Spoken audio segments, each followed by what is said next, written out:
Good evening, Lantana Tigers. It's time for this week's bedtime story. And I have a great surprise. I'm in a tiger onesie.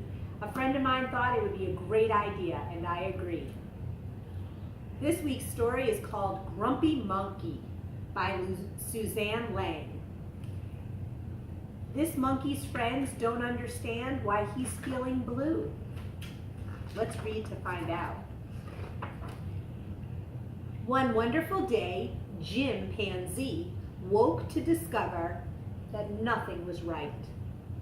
The sun was too bright, the sky was too blue, and the bananas were too sweet. Jim was confused. What's going on? Maybe you're grumpy, suggested Norman from next door. I'm not grumpy, Jim insisted. On his walk, he met Marabou. Jim's grumpy, Norman told Marabou. Why are you grumpy, Jim? Asked Marabou. It's such a wonderful day. Grumpy? Me? I'm not grumpy, said Jim. But look at how you're standing, Marabou said. It's true, said Norman. You're all hunched. So Jim loosened up. Then he ran into Lemur. Jim's grumpy, Norman told Lemur. Why are you grumpy, Jim? Asked Lemur. It's such a wonderful day. Grumpy? Me? I'm not grumpy, said Jim. Your eyebrows look grumpy, said Lemur. It's true, said Norman. They're all bunched up. So Jim raised his brow. Then he tripped over Snake.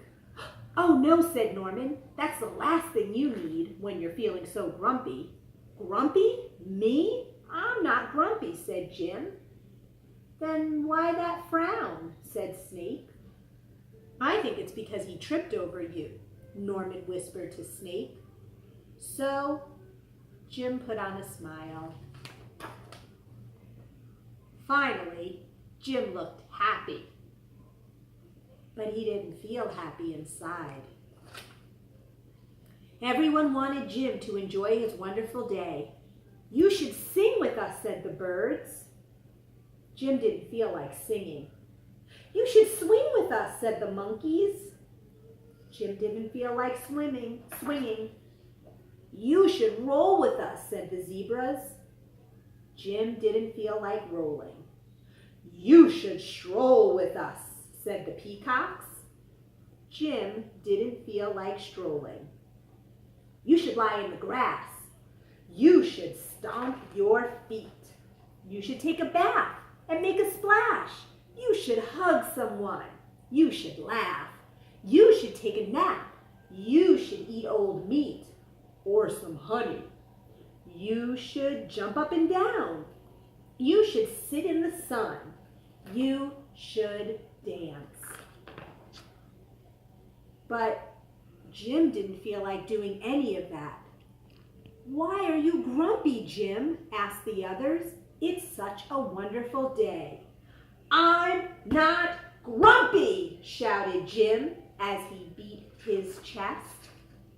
And he stomped off. Jim felt sorry. A little sorry for shouting at everyone, but mostly sorry for himself. I guess I am grumpy, Jim sighed. And just as he was starting to feel really sad, he came upon Norman. Norman was slumped. His eyebrows were bunched up, and he was frowning. What's the matter? Are you grumpy? Asked Jim. No, I dance with Porcupine, said Norman. Are you okay? Asked Jim. It hurts, but I'll probably feel better soon enough, said Norman. Are you still grumpy? Yes, said Jim, but I'll probably feel better soon enough too. For now, I need to be grumpy. It's a wonderful day to be grumpy, said Norman. Jim agreed.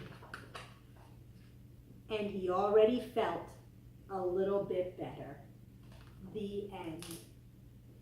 So I think our character wasn't feeling really great. He was feeling a little grumpy, but that's okay. His friends were still there to support him. I hope you enjoyed this week's bedtime story, and I will see you tomorrow bright and early. Thank you. Have a good night, Tigers.